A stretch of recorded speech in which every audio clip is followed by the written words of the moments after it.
자, 인사드리겠습니다. 예. 안녕하십니까? 예, 반갑습니다. 이제 오늘은 이제 2024년도 1회 우리 전기 산업기사 기술 기준 관련된 문제를 한번 해설해 보도록 하겠습니다. 2021년도를 기점으로요, 한국전기설비 규정이 반영된 문제들이 출제가 됐기 때문에 우리 교재에 있는 2021년도 요 전기설비 기술 기준 문제는 잘 보셔야 돼요. 이제 조금 아무튼 자리를 잡고 있는 것 같아요. 제가 볼 땐. 왜냐하면 처음에 이제 완전히 새로운 문제가 나오니까 이제 여기가 은근히 복병이었고 어려웠거든요. 근데 이제 새로운 문제도 연속성 있는 문제가 있는데 아직도 새로운 문제 유형 중 자리가 안 잡힌 거는 그런 건 그냥 시원하게 확인만 하자. 저는 그런 것 좀 말씀드릴게요. 자, 교재 80 우리 1회차죠. 1회차 81번 보겠습니다. 네, 81번. 예, 건조물과 전차선, 급전선, 전기철도 차량, 집전장치 공기절연 이격거리는 시스템 종류 및 공칭 전압에 따라, 자, 여기 밑줄 쳐주실래요? 거기 보면 여러분들 81번 전차선 밑줄 쳐주시고요. 동적, 밑에 보면 세 번째 줄에 정적, 동적 최소 절연 이격거리. 우리가 이제 전차선과 동적이라고 먼저 있으니까, 정적이라고 먼저 있죠? 정적, 그 다음에 동적 부분의 절연 거리를 이격거리가 되겠는데요. 요게 지금 여러분들 보면 지금 주어진 조건이 직류거든요. 우리 직류는 이제 두 가지 형태가 있는데 750이 있고요. 그 다음에 1500이 있는데 요 1500 부분은 아직 보지 마셔요. 요 750을 주목해 주셔요. 네. 이 전차선과 정적, 동적이라고 하는데 이 정적인 부분은 움직이지 않는 부분이고 동적인 부분은 움직이는 부분이라고 보시면 돼요. 그래서 움직이지 않는 건 열차의 객차나 이런 부분이고 동적인 부분은 바퀴 같은 거 얘기하는 거죠. 그러면 이때 정적이든 동적이 제가 이게 동적 정적으로 이제 좀 할게요. 이게 더 좋아. 왜냐하면 이제 이 기술 기준 자체가 동적 정적 순서로 돼 있거든요.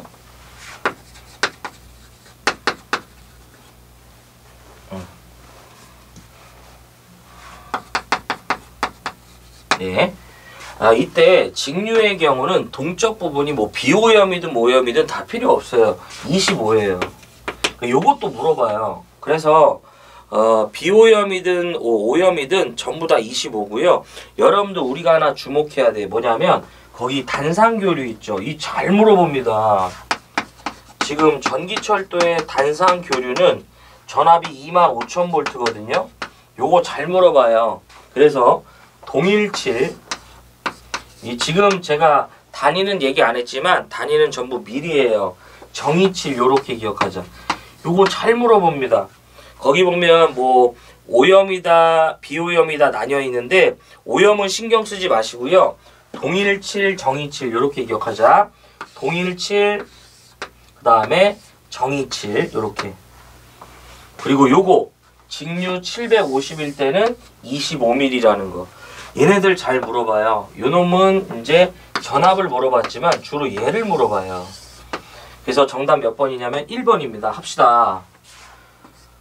최근에 많이 출제되고 있어요. 개정된 부분의 문제지만 많이 출제가 되기 때문에 잡으셔야 돼요. 특히 요거. 단상 교류 25,000V일 때는 동일칠이야. 이게 저도 하면서 항상 헷갈리는데 동이 먼저 동. 네. 동일칠, 정이칠. 요렇게 기억합시다. 네. 자, 그 다음에 82번. 네. 자, 지워볼게요. 82번은 개인적으로 욕심이 없어요. 버려지는 문제라고 보고요. 열차의 속도가 250에서 그 다음에 300km/h의 속도고요. 그 속도 등급이 뭐가 되냐면 이제 300kV급이래요. 이 전차선의 기울기 1000분율이라고 되어 있는데 기본적으로 백분율은 대상을 100으로 나누지만 1000분율은 대상을 1000으로 나누죠. 그러니까 이걸 퍼밀리언트 이렇게 얘기를 하는데, 자, 어쨌든 이때 이 속도가 요 조건이고 등급이 300이라면 전차선의 기울기라고 합니다. 그래서 82번인데요. 요 놈은 전차선에 뭘 말하냐면 기울기를 말해요. 지금 조건에서 속도 등급이 뭐가 되냐면 300kV급이 되면 요 기울기 첨분율은 0이 됩니다. 그래서 정답 몇 번이냐면 1번인데 이게 아직까지는 조금 요거 말고도 보면 맨 위에 것도 출제가 된 적이 있거든요. 근데 이거를 지금 보면 연속성은 좀 떨어져요. 지금 보면. 그래서 제가 여러분들이라면 요 놈은 지금까지는 건들지 않을 건데 만약에 그냥 300kV급이다. 이제 킬로메타급이다. 요런 형태로 나오게 되면 그냥 저는 300kg급이면 저는 이제 좀 뭐라 그러냐면 그냥 0이다. 그러니까 지금 바람이 좀 이제 섞였는데 그냥 요것만 좀 볼 것 같아요. 그래서 요게 지금 보면 첫 번째 조건이랑 두 번째 이제 조건이 나온 건데 저는 좀 그냥 그래요. 아직은 좀 더 봐야 돼요. 그래서 요게 지금 300 부분에서는 0이고요. 250에서 200이 또 1이기 때문에 요걸 또 나눠서 정리하기가 좀 어렵습니다. 그러다 보니까 그냥 좀 이렇게 말았는데 아무튼 첨분율에 대해서 물어보면서 300kV급 그 부분에 해당한다고 치면 기울기는 0이 된다. 뭐 이 정도만 보시는 거는 추천하지만 그 외의 건 좀 추천하지 않습니다. 그래서 아예 그냥 버리든가, 그쵸? 예, 확인만 해주세요. 자, 83번 보겠습니다. 이 문제도 사실 보면 개정된 문제고요. 여러 번 나왔고요. 해야 됩니다. 풍력 터빈의 그 설비 손상을 방지하기 위하여 시설하는 운전 상태를 계측하는 계측 장치로 틀린 건데요. 기본적으로 우리가 사실 저는 좀 그냥 준다고 봐. 이 풍력 터빈의 계측 장치가 아니죠. 네. 요거는 계측 장치를 볼 필요가 없어요. 계측 장치가 아닌 것만 물어보니까 여러 번 물어봤고요. 사실 거기 보면 압력, 풍속, 온도 이런 건 들어가지만 굳이 조도계가 들어갈 이유는 없죠. 이 조도계는 빛의 밝기를 측정하는 건데 풍력 자체가 바람의 힘, 윈드포스로 동작하는 건데 도대체 조도계와는 관련이 빛의 밝기와는 관련이 없죠. 그래서 정답 몇 번이다? 1번입니다. 주는 문제라고 봅니다. 버리지 말자. 그래서 풍력 터빈의 풍력 발전의 계측 장치가 아닌 것보다 조도계. 자, 84번 볼게요. 84번 잡아야 돼요. 터널 내에 교류 220V의 애자공사로 전선을 시설할 경우 그 노면으로부터 몇 메타 이상 높이를 유지하는가. 터널안 전선로의 시설이거든요. 무슨 전선로? 터널안 전선로에 시설되겠습니다.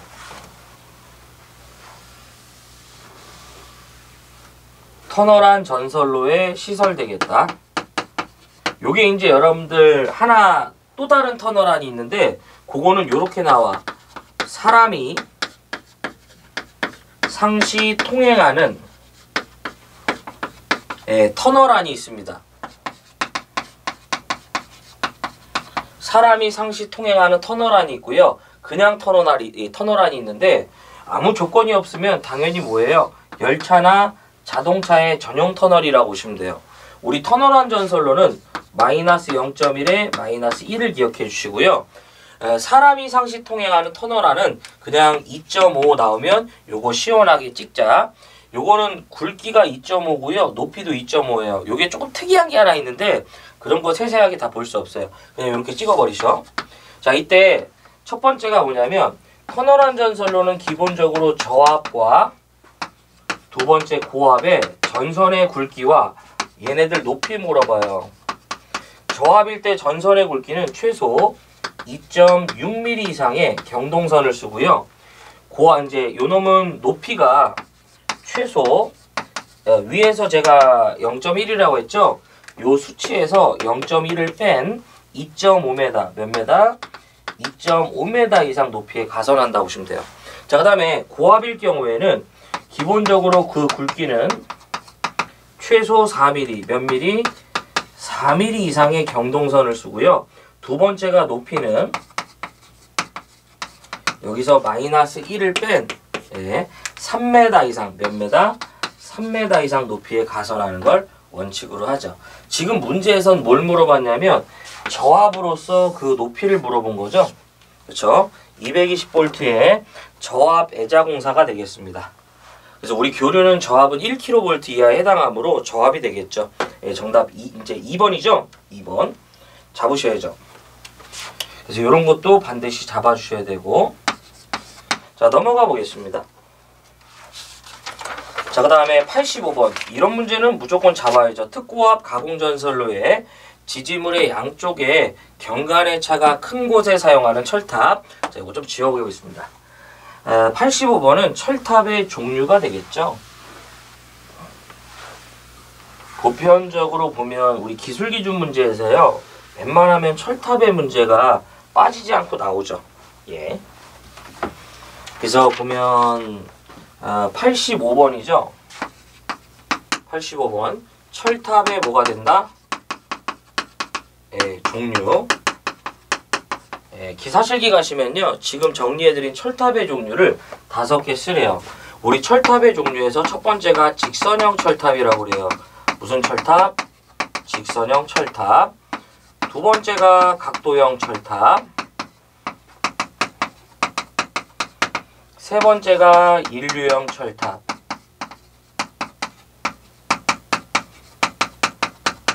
네 번째가 내장형 철탑.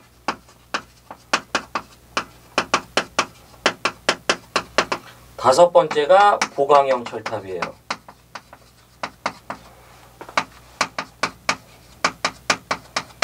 예.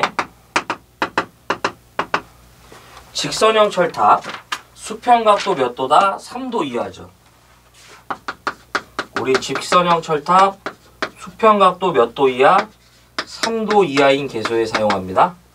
각도형 철탑 수평각도가 3도를 초과하는 개소에 쓰고요. 인류형 철탑 전선을 인류 또는 억류한데요. 지지물의 시작점과 끝점에 설치하고요. 내장형 철탑 경관에 차가 큰 곳이나 또는 직선형 철탑이 연속하여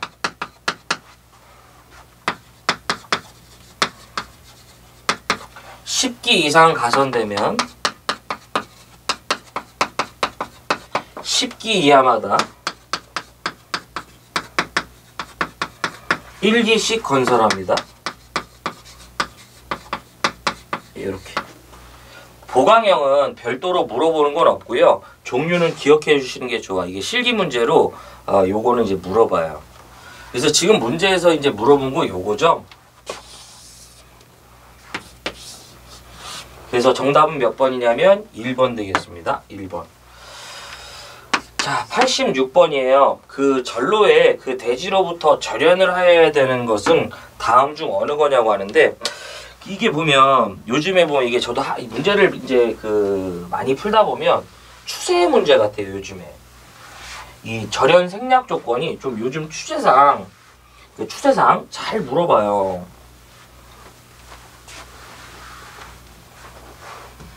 자, 보면 86번은 전로에 절연 생략 조건이죠. 쉽게 말해서 우리가 이 전로라는 건 항시 전기가 흐르는 곳을 말하는데, 이런 곳은 당연히 위험하기 때문에 절연을 하여야 하지만 다음의 경우는 그렇지 아니하다라고 그래요. 첫 번째가 뭐냐면 모든 접지점이에요. 모든 접지공사의 접지점을 말해요. 두 번째가요, 시험용 변압기나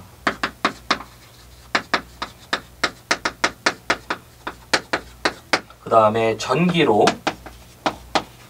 그 다음에 전해조, 이 전해조, 전기 분해를 위한 뭐 이제 어떤 그런 부분을 위한 뭐 이제 전해액이나 뭐런 이제 전극 같은 걸 담는 그릇, 전해조, 그 다음에 이제 전기욕기. 사실 저는 개인적으로 여기까지는 좀 그래요. 이 문제 때문에. 요 세 놈은 좀 기억을 해줘야 돼요.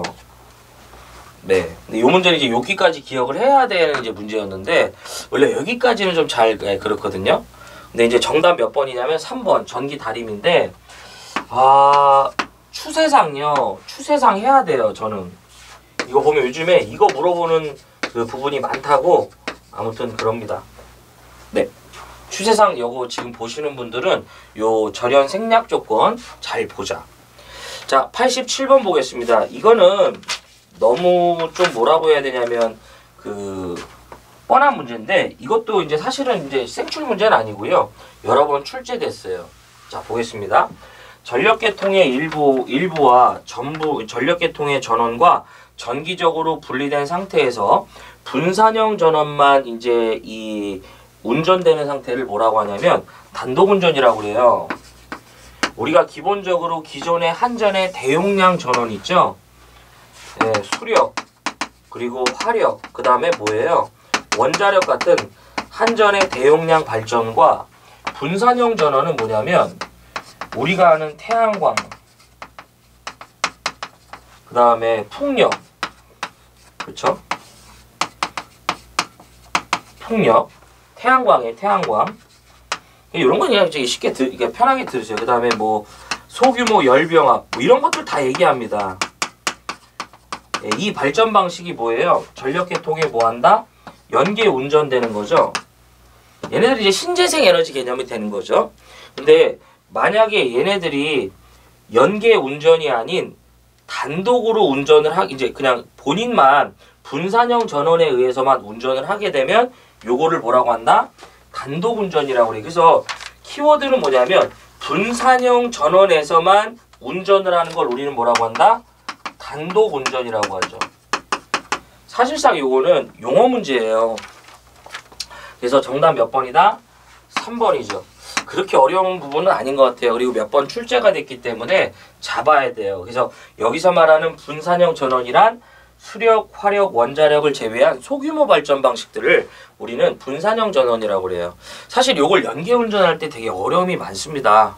얘가 투입됐을 때 뭐 이제 전압이 변하고 또 고장이 났을 때 얘네들이 고장이 파급되는 것, 또는 반대로 이들 고장이 이쪽으로 파급되는 거, 이런 것까지 다 고려를 해줘야 돼요. 자, 88번 보겠습니다. 그래서 분산형 전원은 이제 우리가 말하는 한전의 대규모 발전 방식이 아닌 소규모 발전 등을 얘기합니다. 자, 80 몇 번이냐면 8번 전기 울타리 되겠습니다.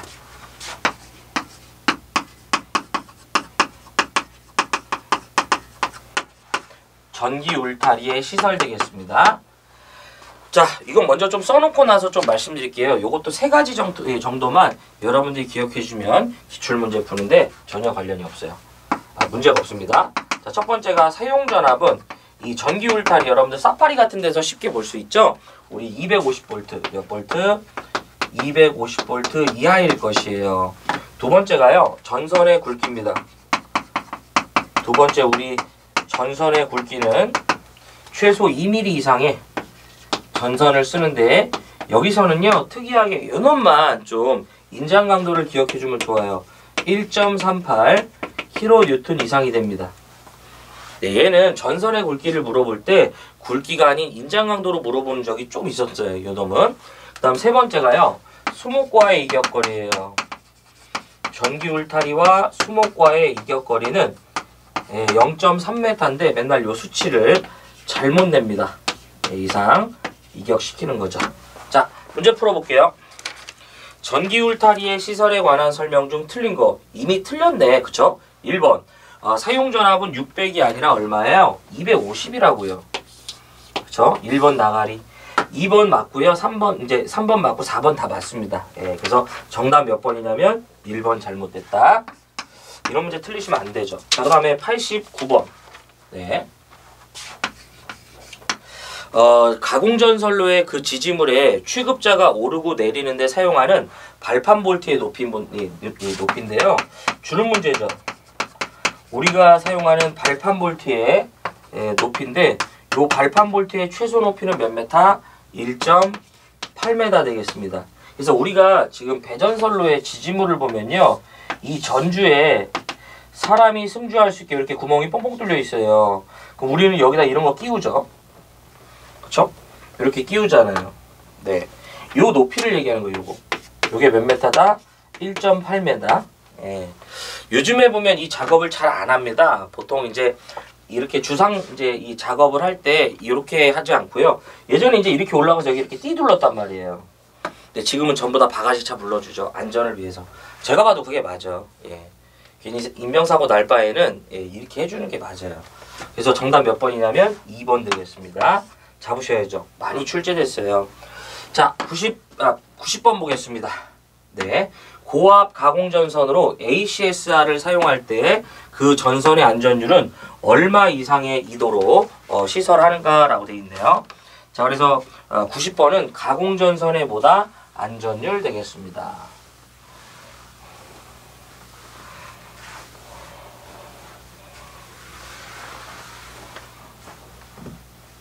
자, 보시면 이것도 좀 먼저 90번의 경우는 가공전선에 보다 안전율이다.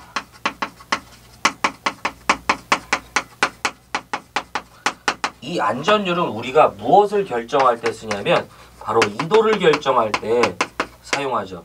여러분들 전력공학에서는요, 이도라는 부분에 대한 문제를 자주 출제합니다.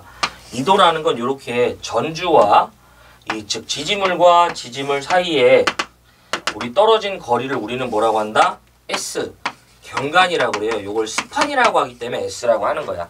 하지만 우리는 전선을 가선할 때 이렇게 경간만큼 가선하지 않고요. 약간의 뭘 준다? 처짐의 정도를 이렇게 주죠. 요 처짐의 정도를 우리는 뭐라고 한다? 2도 D라고 해요. 딥이죠, 딥. 이때 2도 D는 어떻게 하냐면 8T에 WS 제곱인데요. 요 W는 하중이고 S는 경간이고 T가 이 전선이 요 수평으로 받는 장력을 말해요. 요 수평 장력을 계산할 때 전선의 인장 하중을 우리가 지금 말씀드리는 안전율을 적용합니다. 네. 그래서 요거를 결정할 때 우리가 필요한데 전선의 종류가 첫 번째가 경동선이나 내지 내열동 합금선이래요. 전선의 종류가 경동선이나 내지 누구다? 내열동 합금선이래요. 요때 전선의 안전율은 최소 2.2 이상이 되고요. 이들을 제외한 기타의 전선 모두 2.5가 되겠습니다. 우리가 말하는 ACSR은 강심 뭐가 된다? 알루미늄 뭐가 된다? 연선이므로 얼마가 된다? 2.5가 되죠. 경동선 내열동 합금선이 아니잖아요. 그래서 정답이 몇 번이냐면 3번 이렇게 볼 수 있죠. 반드시 잡아야 된다. 자, 91번 보겠습니다. 네, 요거 지우면서 좀 말씀드릴게요. 특고압을 옥내에 시설할 경우에 그 사용 전압의 최대 한도입니다. 네. 자, 이거 좀 지워볼게요.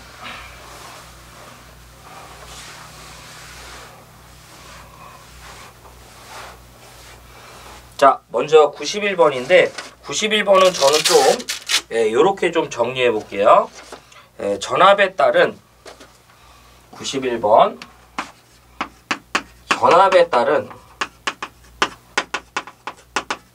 전압에 따른 옥내 배선의 가능공사 되겠습니다. 전압에 따른 옥내 배선에 보다 가능공사. 기본적으로 첫 번째 고압이 되면 할 수 있는 공사가 되게 제한적이에요. 애자공사, 케이블 공사, 그 다음에 케이블 트레이 공사가 가능합니다.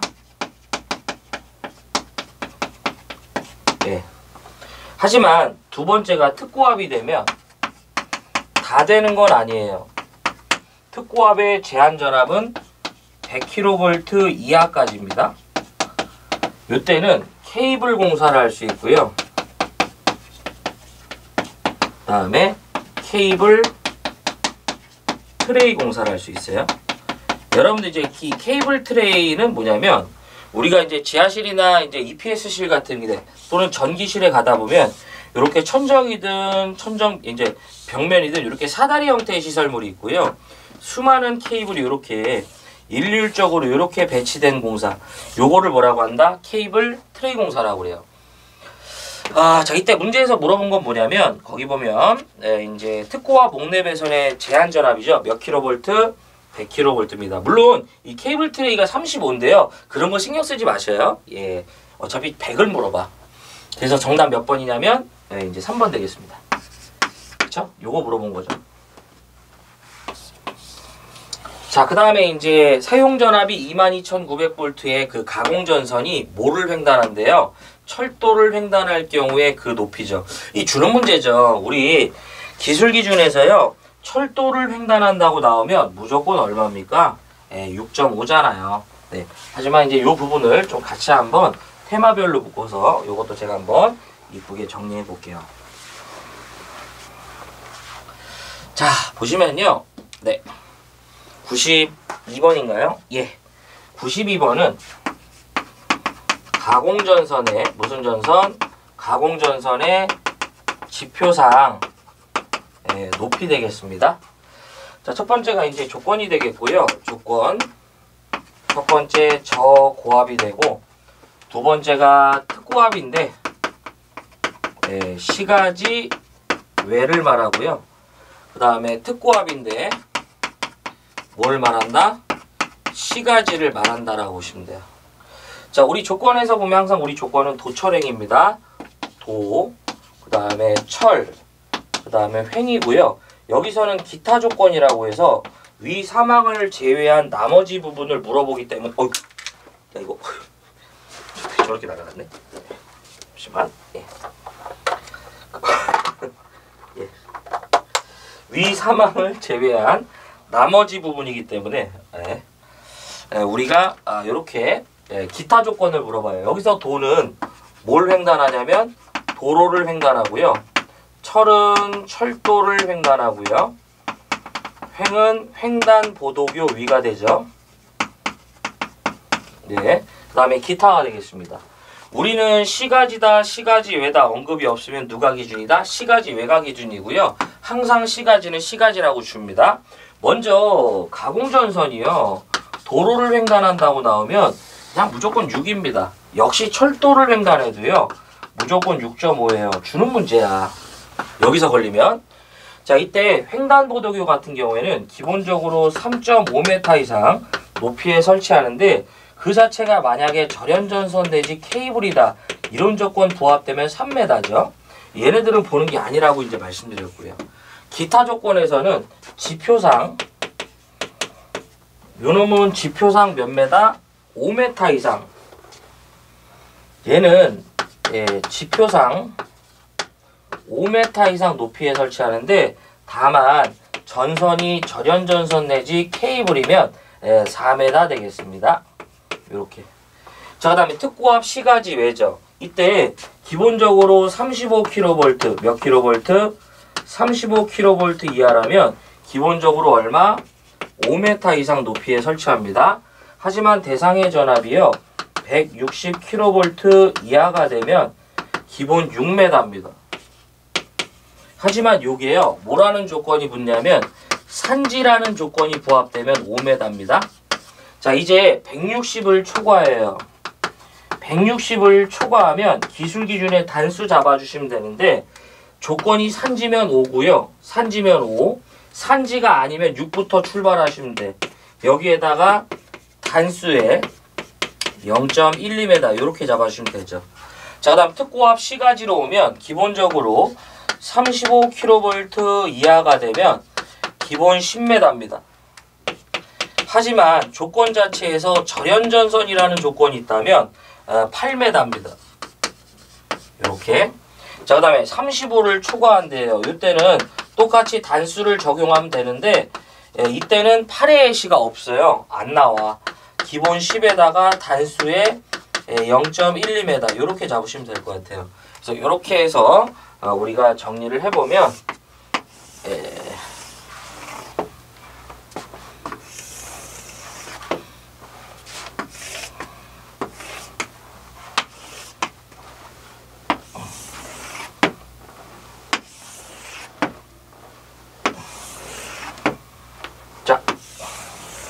1이 되죠? 이렇게. 문제에서는 지금 뭐라고 했냐면 22,900이고 그 다음 철도를 횡단하죠. 조건에서 뭐 시가지다 시가지 왜 언급이 없었기 때문에 요 조건에 부합되죠. 그래서 정답은 몇 번이다? 4번. 이렇게 보시면 돼요. 자, 다음에 93번 보겠습니다. 이거 좀 지우면서 말씀드릴게요. 역시 여러 번 출제가 됐죠. 내부 고장이 발생한 경우를 대비하여 자동 차단 장치 또는 경보 장치를 시설할 수 있는 특고와 변압기 용량, 뱅크 용량을 말합니다.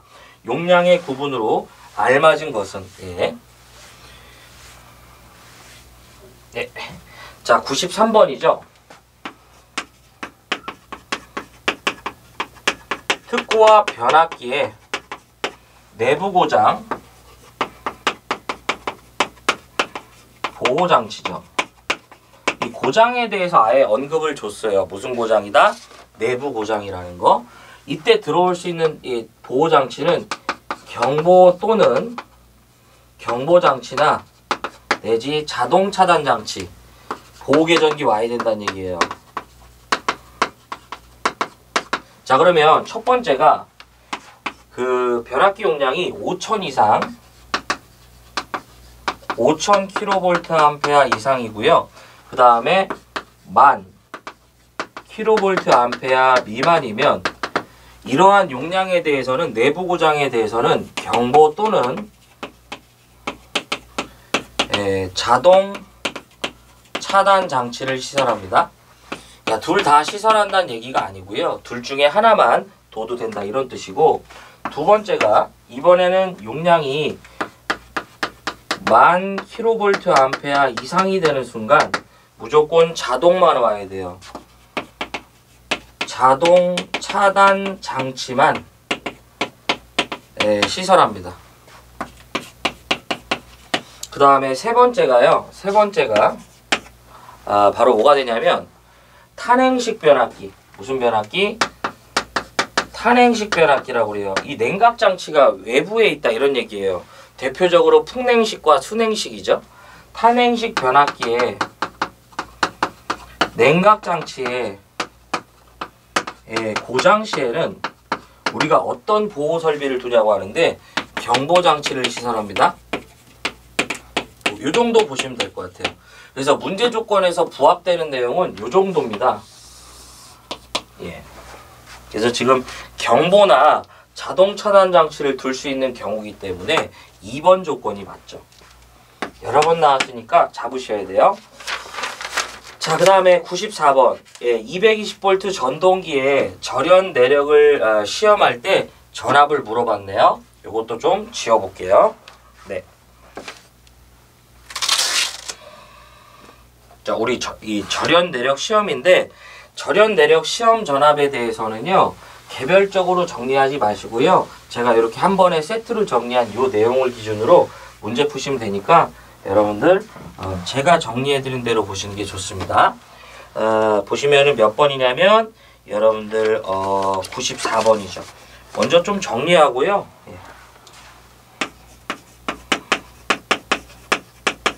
절연 내력 시험 전압 되겠습니다. 자, 일단 대상의 시험 전압을 몇 분간 가한다? 10분간 가합니다. 이때 어디에 가하냐고 물어보면 권선과 대지간이라고 보시면 돼요.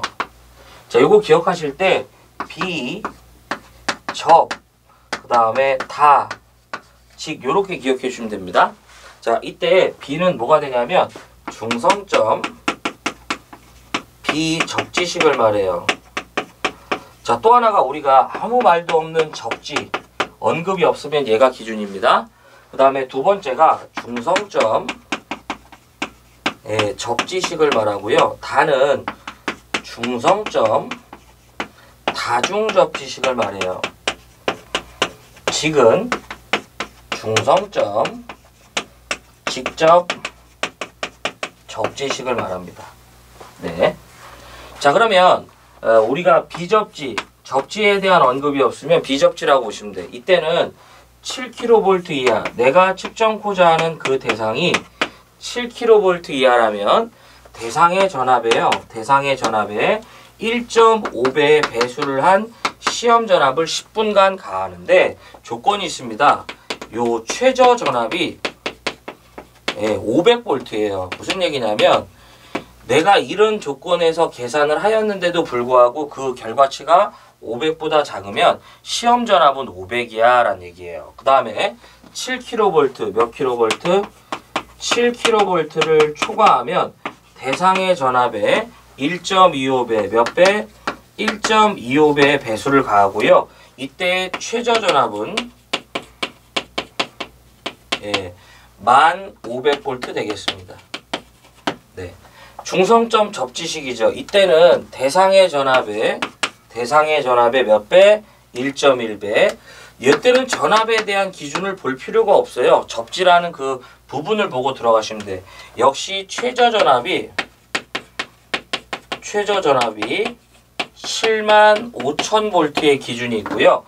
다중 접지는 대상의 전압의 0.92배예요. 여기서부터는 최저 전압 기준이 없어요. 무조건 계산 전압이 시험 전압이 돼요. 직접 접지는 170kV 이하가 되면 대상의 전압의 0.72배, 그 다음에 170kV를 초과하면 대상의 전압의 0.64배 되겠습니다. 역시 최저 전압 기준이 없어요. 자, 문제에서 뭐라고 했냐면 220V 뭐라고 했다? 전동기라고 했죠. 접지에 대한 부분에 언급이 없으면 우리는 이놈이라 보시면 되고요. 220은 엄연히 요 조건이네. 그럼 대상의 전압의 몇 배? 1.5배네. 그럼 대상이 지금 220이고요. 여기에 1.5를 하니까 결과치는 330이네. 근데 요 조건에서는 우리가 뭐가 있어요? 최저 전압 기준 조건이 부합되죠. 그래서 500이죠. 그래서 정답 몇 번이냐면 이제 4번이 됩니다. 계산 결과치는 330이지만 지금 최저 전압에 부합하지 못했기 때문에 시험 전압은 뭐다? 이제 바로 500이 된다. 이런 얘기죠. 자, 95번 보겠습니다. 자, 거기 보시면 금속관 공사에 절연 부싱을 끼운대요. 이거 사실 뭐 이제 종종 출제되기도 하고요. 주는 문제라고 보시면 됩니다. 네. 우리가 이제 부싱을 끼우는 목적인데요. 절연 부싱인데 요놈 같은 게 우리가 이렇게 금속관을 이렇게 이제 우리가 사용함에 있어서요. 금속관 안에다가 제가 선을 넣는 거예요. 아무리 이 선을 이제 전선을 이렇게 금속관에 넣을 때는 금속관 이 끝부분이 날카롭죠. 그래서 여기에다가 그냥 바로 입선을 해버리면 어떻게 돼요? 전선의 피복에 손상의 우려가 있기 때문에 이 부분에다 우리가 부싱이라는 걸 끼웁니다. 그래서 결과적으로 부싱을 끼우는 부분은 관 끝부분에 이제 뭐예요? 전선의 피복의 손상을 뭐한다? 방지하는 이제 역할을 하죠. 그래서 정답 몇 번이냐면 4번입니다.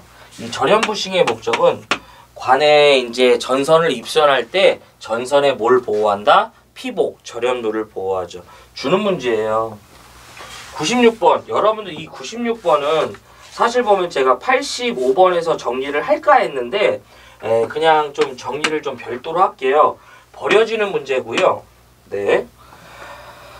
상시 그 상정 하중에 따른 이제 이 철탑을 우리가 이제 구분하는 방법이 있는데 이게 좀 복잡하고요. 그냥 여러분들 최대 장력의 33%와 같은 불평균의 장력이 가해진다면 우리가 이제 이 내장형 철탑을 써야 되거든요. 그래서 거기 보시면 그 상시 상정 하중에 따른 인류형, 내장형, 보강형, 직선형, 각도형 같은 경우에는 불평균 장력에 따른 수평 종화중을 가산한다고 하는데 이게 인류형 같은 경우에는 이제 같은 경우, 그다음에 요놈 33%, 그다음에 직선형 이제 이 3%, 그다음에 이제 각도형 10%인데요. 이게 사실은 시험 문제에서 여태까지 물어본 건 내장형이고요. 정말 이제 드물게 출제됩니다. 그래서 저는요 그냥 이 부분을 이렇게 밑에 해설로 따로 여러분들 보지 마시고요. 33%에 요런 얘기 나오면서 철탑 물어보면 내장형 가자고요. 사실 얘는 같이 정리할 필요가 없을 정도로 출제가 사실은 이제 오랜만에 된 거예요. 네, 처음 나온 문제는 아닙니다. 자, 97번 보겠습니다. 97번. 예. 자, 빙설이 적고 인가가 뭐한다? 밀집된 도시에 시설하는 고압 가공전선로의 지지물에 사용되는 풍화파중인데요. 여러분들이 요거는 병종 풍화파중이에요. 병종 풍화파중의 적용인데 첫 번째가 원래는 이제 빙설에 따른 하중을 이제 우리가 고온이냐 저온이냐 이제 이런 걸 봐야 되는데 고온이냐 저온이냐 이런 걸 신경을 쓰기를 떠나서 인가가 연접된 뭐 시가지다 또는 연접된 곳이다 이런 얘기 나오면 고온이든 저온이든 그냥 다 뭐가 된다? 병종풍화파중을 적용합니다. 그래서 인가가 많이 이 연접되어 있는 장소에는 가공전선로의 구성재 중에 제가 해설을 읽고 있습니다. 구성재 중에 다음 풍화파중에 대하여는 그 규정에 불구하고 갑종풍화파중이나 을종풍화파중에 대해서는 바로 보다 병종풍화파중을 적용할 수 있어요. 그래서 인가가 많이 연접된 시가지란 얘기 나오면서 풍화파중에 대한 얘기 나오면 뭐다? 병종 가시면 되고요. 또 하나가 요 병종 풍화파중에 제한전압이 있는데 35kV 이하가 됩니다. 요 두 가지만 보시면 돼. 그래서 사용전압 35kV 이하의 블라블라 있죠? 네, 요렇게. 그래서 인가가 연접되어 있다 이렇게 나오면 이제 연접돼 있다 이런 얘기 나오면서 풍화파중 물어보면 병종이고요. 그 다음에 이에 대한 그 전압을 물어보면 35 이하라고 보시면 됩니다. 그래서 정답 몇 번이냐면 병종 풍화파중을 적용할 수 있어요. 이렇게. 네. 그 다음에 이제 98번 보겠습니다. 이런 거는 여러분들 개인적으로요 그냥 좀 주는 문제예요. 그리고 여러 번 나왔다. 전기 다음 가로 이제 이 가로에 기역 니은에 들어갈 내용으로 오는 거야. 자, 전기철도용 급전선이에요. 급전선. 우리가 피더라고 하는데 이 급전선은 도중에 부하의 접속이 기억해 볼 만해. 도중에 부하의 접속이 없는 선이에요. 도중에 뭐다? 부하의 접속이 없는 선이에요. 그러면 전기철도용 어디? 변전소로부터 바로 뭐예요? 어디에 이른다? 다른 전기철도용 전차선에. 그러니까 이게 지금 말이 되려면 전원으로부터 바로 뭐예요? 다이렉트로 대상에 가는 요 선을 우리는 뭐라고 한다? 급전선이라고 한다고요. 그래서 요거를 지금 말이 되는 게 전차선밖에 없죠. 앞에 대가리가 그러니까 요 앞에 부분이 전원 부분이 돼줘야 돼요. 네. 전원으로부터 이제 도중에 부하 접속이 없는 거죠. 그래서 전기철도용 급전선이란 전기철도용 변전소로부터 다른 전기철도용 변전소로 가거나 또는 전차선에 뭐가 된다? 이르는 것을 말하죠. 그래서 기억이 두 개니까 이제 변전소에서 변전소를 잇거나 아니면 전차선으로 바로 가죠. 그래서 정답이 몇 번이냐면 3번 되겠습니다. 이게 잡아야 돼요. 예, 요 말을 좀 기억했으면 좋겠어요. 급전선은 도중에 부하의 접속이 없는 거죠. 그러니까 전원으로부터 바로 이제 갔다 이렇게 보시면 됩니다. 자, 99번 전격 전류가 63A 이하인 경우에 산업용 배선용 차단기의 그 동작 전류는 전격 전류의 몇 배인가? 이것도 보면 추세의 문제인 것 같아요. 그리고 개정된 부분의 문제이고요. 반드시 정리를 부탁드리겠습니다. 우리 이 99번은 배선용 차단기입니다. 이것도 제가 한번 표로 한번 정리해 볼게요. 99번 무슨 차단기? 배선용 차단기 되겠습니다. 우리 배선용 차단기를 MC10이라고 하죠. 자, 첫 번째가 배선용 차단기는요, 현재 두 가지로 구분합니다. 요게 산업용이 있고요. 그 다음에 주택용이 있습니다. 네, 지금 한국전기설비 규정이 반영되면서 배선용 차단기는 산업용이 있고 주택용이 있다. 자, 그 다음에 첫 번째가 전격 전류가 되고요. 그 다음에 시간이 되고, 그 다음에 부동작. 동작하면 안 된다 이런 얘기고, 그 다음 동작 되겠습니다.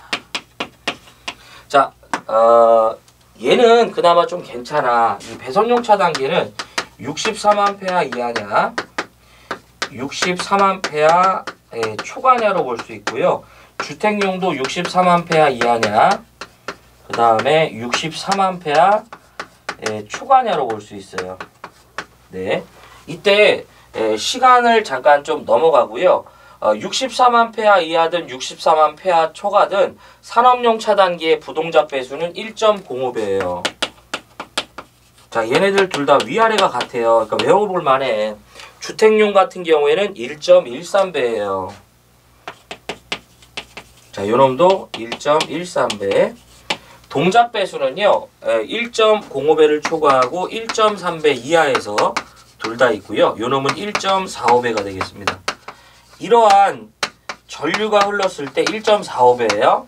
시간은 요놈은 60분, 120분, 요놈은 60분, 120분 되겠습니다. 이렇게. 그래서 얘를요, 이렇게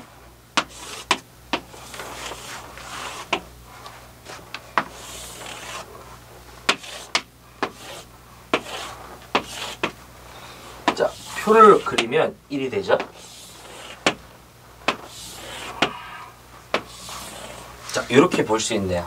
그래서 산업용과 주택용이 나눠져 있지만 공부를 같이 하시기 바랍니다. 문제에서 지금 뭐라고 했냐면 산업용이라고 했고요. 63A 이하라고 했네.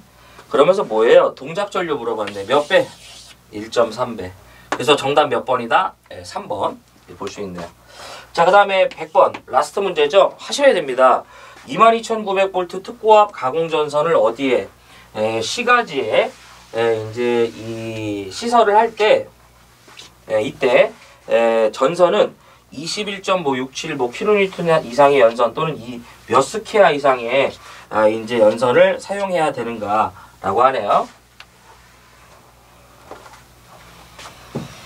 자, 마지막 100번인데요. 100번. 요놈은 특고압 가공전선에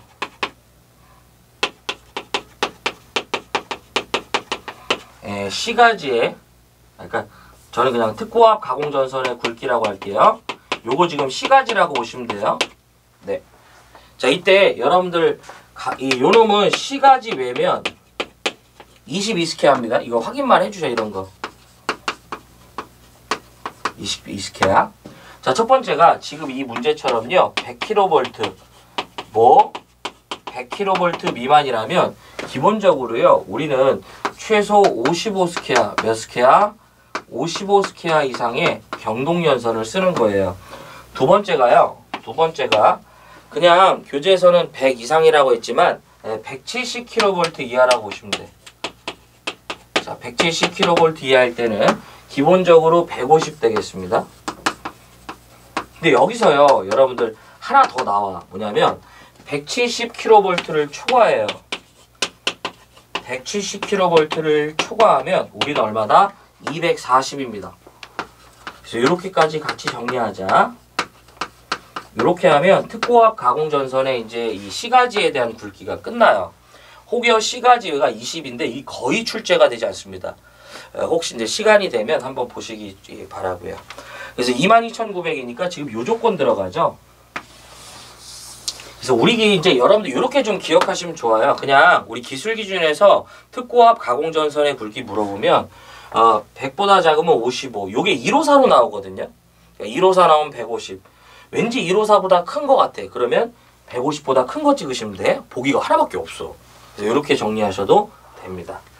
자, 여기까지가 2024년 1회 전기산업기사 이제 기술기준 문제였는데요. 잠깐 보면 여러분들 81번 보셔야 돼요. 이거 750이랑 그 다음에 25,000짜리 제가 그거 말씀드렸죠. 동일 7 정의 7 요거 그 다음에 750은 죄다 25인 거.